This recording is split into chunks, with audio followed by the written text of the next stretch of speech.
Et bonjour à tous et à toutes, ici Raphaël, j'espère que vous allez bien, que vous vous portez bien. Aujourd'hui, petit débrief de cet Olympique Lyonnais LOSC. N'hésitez pas, avant que la vidéo commence, à vous abonner, à liker si le contenu vous plaît et à me faire des retours en commentaire sur des choses positives, négatives. Le temps que c'est constructif, je lis, j'ai pas de souci avec. Bref, on y va sans plus tarder. Je vais pas vous mentir que je dois tout retourner, j'avais tourné une vidéo de 25 minutes, donc je vais être un petit peu plus rapide sur l'intro. Alors, on va commencer directement dans le vif du sujet par joueur. Ensuite, on parlera un petit peu plus de la globalité, de la tactique, on va dire des erreurs, j'allais dire erreurs d'arbitrage, alors ça n'en est pas forcément. Bon, des choix d'arbitrage, etc.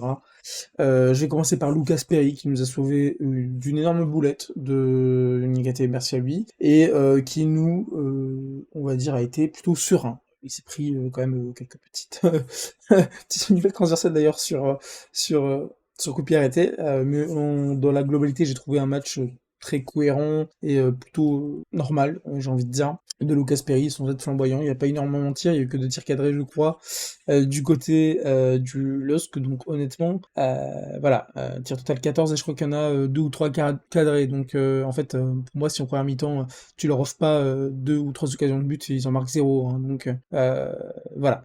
Ensuite, je vais parler de Moussa Niakate qui pour moi a pas été au niveau, tout comme Doudé Kaletacar, je vais parler un peu de Moussa d'abord.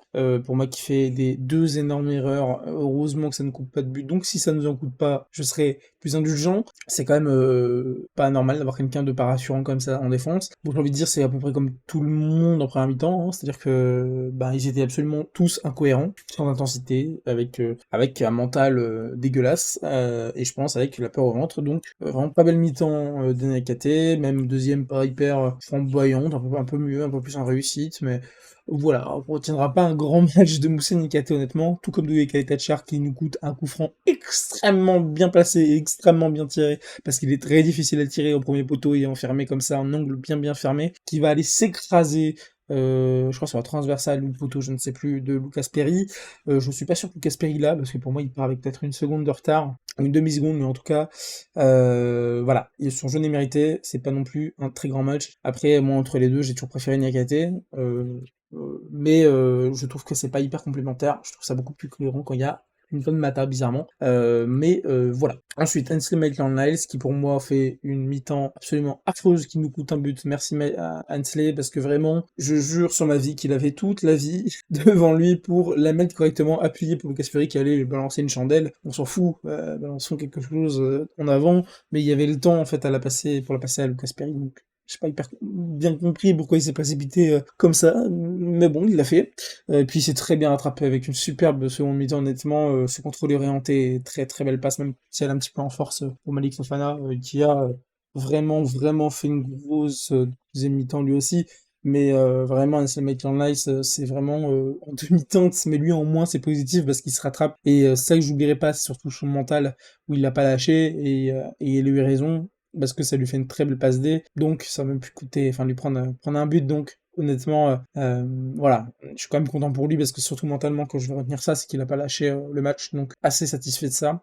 Ensuite, Nicolas Tagliafico, bon match pour moi du début à la fin, un guerrier, il a pas tout bien fait, mais ça se voit que c'est un mec, bon, encore une fois, qui a de la grinta, qui a cette envie-là, qui a ce petit truc en plus, ce petit truc en plus qui fait que parfois il te fera peut-être le petit pas, le petit mètre de plus qu'un autre joueur pourrait faire lui aussi avec un mental d'acier, mais peut-être lui il en fera encore un de plus parce que c'est quelqu'un qui lâche pas l'affaire, donc pour moi même si ça n'a pas été parfait, bah voilà, il a été au niveau, il est, je trouve, très cohérent. Dans la première version de cette vidéo que j'ai tournée, j'avais dit que c'était un joueur qui était pas exceptionnel en attaque ni en défense. C'est pas comme par exemple Abner que je trouve très cohérent en attaque, un peu moins en défense. Lui, je le trouve assez bon, on va dire, bon, peut-être un petit peu plus moyen en attaque, mais voilà, sans grande réussite en attaque ou en défense, mais voilà, qui est toujours présent mentalement, qui était un guerrier. Je trouve qu'il est très important. Je comprends pas les gens qui parlaient de le vendre cet été. Pourtant, au moment où j'y ai pensé, et bah, c'est vrai que quand on regarde de la cohérence qu'il a, j'ai du mal à voir qu'est-ce qu'on pourrait faire un petit peu de mieux avec l'argent qu'on pose en général sur les défenseurs, enfin défenseurs gauche et droite, c'est dur de trouver c'est pas un poste simple hein, à trouver, donc bon, voilà, il coûte pas non plus une blinde, donc rappelez-vous quand même qu'avant les débats c'était sur Maxwell Cornet, Léo Dubois, etc., etc., donc regardez d'où on part au niveau des latéraux. Donc franchement, plutôt bon match. Ensuite, Jordan Verretou au milieu, pour moi c'est un match, j'ai pas grand chose à dire parce que c'est Gaspard le fantôme. C'est duel 100% perdu, donc au revoir, merci, au revoir. Je pense qu'il peut bien vraiment mieux faire, mais je pense que c'est dans ce milieu à 3 ça ne marche pas, tout simplement. Je pense qu'on doit revenir sur un milieu à 2, Matic, Tolisso ou Tessman Tolisso, parce qu'on va parler de Matic, mais pareil, c'est un petit peu moins bon depuis quelques temps. Voilà, Matic un peu plus dur, un peu plus dans le dur, prend un mi-temps absolument horrible où il perd beaucoup de ballons, il essaye vraiment de jouer peut-être un petit peu plus bas, normal, hein, comme un 6. Il essaye de faire des relances, mais elles sont presque toutes stoppées, vraiment toutes dégueulasses. C'est vraiment pas cohérent du tout. Je comprends même pas comment, en termes de statistiques pures, il a une moins bonne note que Tolisso. Voilà, pour moi, c'est pas au niveau Matic aujourd'hui. Pour moi, Tessman aurait pu faire du bien. Après, je peux comprendre, moi, et on parlera après de comment ça je réfléchis. C'est-à-dire que, voilà, Matic, je sais que c'est quelqu'un d'expérience, quelqu'un qui, quand même, quoi qu'on en dise, a un mental qui est plutôt bon, qui est pas quelqu'un qui abandonne. Donc, voilà, sur ça, vous pouvez lui faire confiance. Je pense pas qu'il a abandonné durant le match. Mais voilà, simplement par un très bon match de Matic. Ensuite, Corentin Tolisso, que moi, j'ai trouvé très cohérent de la première à la 90e. Parce qu'honnêtement, bah, c'est quelqu'un qui maintenant va face au jeu, qui est bon face au jeu, et qui l'était pas assez aujourd'hui, parce que voilà, il essaie un peu de colmater tout ça, mais franchement, ça fait plaisir de le revoir à ce niveau. Pour moi, c'est quelqu'un qui s'est vraiment donné aujourd'hui, qui réussissait beaucoup de duels. Le premier mi-temps, c'était un des seuls à réussir en fait des duels. Donc pour moi, c'est très bien qu'il soit là, je suis très content. Et encore une fois, bravo à lui, parce que remonter la pente comme il l'a fait, c'est quelque chose de pas simple. Donc respect, chapeau l'artiste. Voilà, je trouve qu'il fait pas un mauvais match. Ensuite, on parle d'Alexandre Lacazette, je pense qu'il faut peut-être ouvrir un petit peu ce dossier qui est un petit peu pas simple à ouvrir, parce que voilà, moi je pense que comme Lopez, on peut être respectueux et l'aimer, l'idolâtrer, ce que vous voulez, pour ce qu'il a donné au club. Mais aujourd'hui, depuis quelques temps, c'est pas au niveau. Je pense que Jordan Lacazette, c'est peut-être plus intéressant. Maintenant, c'est quand même ton capitaine, c'est un mec quand même qui, tu sais, peut te sortir une frappe un peu de je ne sais où, à la 70e, 80e, il l'a déjà démontré, donc voilà, mais il rate aujourd'hui une action qui est quand même un peu toute faite par Cherki, qui est quand même hallucinante, l'action que Cherki amène. On en parlera après peut-être que voilà, le ballon est peut-être un peu trop fort et peut-être trop derrière lui, parce qu'il doit son pied le ramener pour tirer.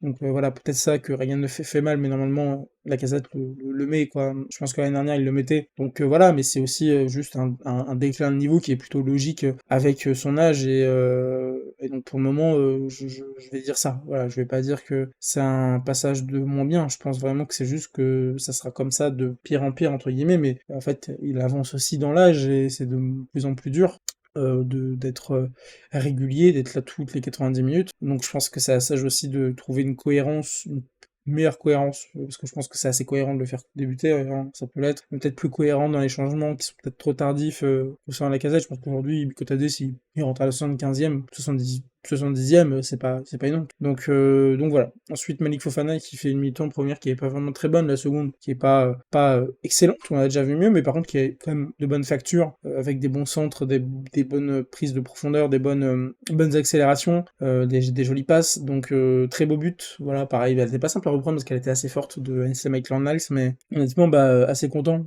voilà, de lui, de ce but, parce qu'on va dire qu'il mérite quand même, il a pas lâché pendant le match non plus, donc voilà, plutôt content pour lui. Ryan Cherki qui fait un match comme il en a l'habitude, c'est-à-dire qu'au niveau, je pense qu'avec un peu moins de nonchalance parfois, ça serait un monstre ce mec. Donc il est même revenu défendre, venu tacler, ça m'a beaucoup marqué parce que tacler, il commence maintenant vraiment à tacler, à revenir défendre. Mais pareil, très cohérent, on trouve des passes hallucinantes. Voilà, ce qu'il fait pour Alexandre Lacazette, c'est immense, c'est immense. C'est digne des plus grands joueurs de foot, vraiment. Pas tout le monde peut le faire, vraiment.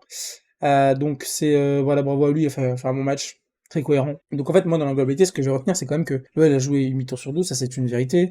Donc j'ai plus vu ça depuis un peu Memphis Depay, enfin quand l'équipe jouait avec Memphis Depay, donc on avait vraiment l'habitude de voir des 8 mi-temps sur 2, et là aujourd'hui ça n'a pas été le cas. Ça a vraiment été, enfin ça n'a pas été le cas, ça n'a pas été le cas depuis quelques temps, pardon, une mi-temps sur 2. Parce que soit on jouait mal pendant tout un match, comme contre Toulouse, contre Monaco, etc., soit on jouait bien dans la globalité, en général c'était 80, 75, ben voilà, c'était vraiment un peu plus imprégné.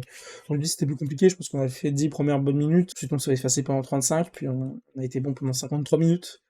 Donc pour moi dans la globalité c'est quand même un match plutôt positif, parce que je pense qu'on est meilleur que Lille dans la globalité, honnêtement. Je parle avec, on va dire, les statistiques que j'ai en ma possession et ce que j'ai vu. Honnêtement, je parle pas en tant que supporter lyonnais, parce que j'essaie d'être le plus juste possible, même si on a toujours une part effectivement on est biaisé un peu, hein, c'est un peu normal. Mais voilà, j'essaie d'être objectif, et pour moi, Lyon a mieux joué, pour moi, Lyon a mieux joué, mais ne mérite pas forcément une victoire, ça ne veut pas dire qu'on mérite une victoire, je pense que le match était très équilibré, les effectifs goals, ils sont 1,13, 1,67, très collés.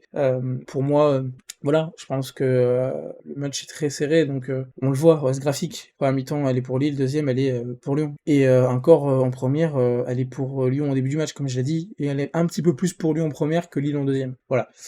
Donc pour moi, voilà, dans le match, Lyon méritait ce nul. Voilà, si on aurait gagné, ça aurait été un petit peu un braco, mais voilà. Ensuite, on parle un peu de Sage. Moi, je pense que les gens qui parlent de Sage, c'est un faux débat, parce que en fait, l'équipe a pu bouger en seconde. C'est la même d'ailleurs, faut avoir un petit peu une belle paire de baloches pour ne pas changer l'équipe, mais ça fonctionnait. Sage, en fait, a pas changé de joueur. Il a juste inversé Malik et Ryan, et c'est tout. Donc arrêtons de parler de Sage. Je pense que le vrai problème, c'est les joueurs. C'est pas Sage aujourd'hui, en tout cas. Peut-être dans le changement de Mikotadze, je serais d'accord avec certains. Là, c'est trop tardif, je suis d'accord. Maintenant, concernant le match en lui-même, le 4-3 m'a pas choqué, je l'ai trouvé plutôt cohérent sur le papier, qui voulait mettre de l'assise au niveau du milieu, mettre de l'expérience, ça n'a pas fonctionné.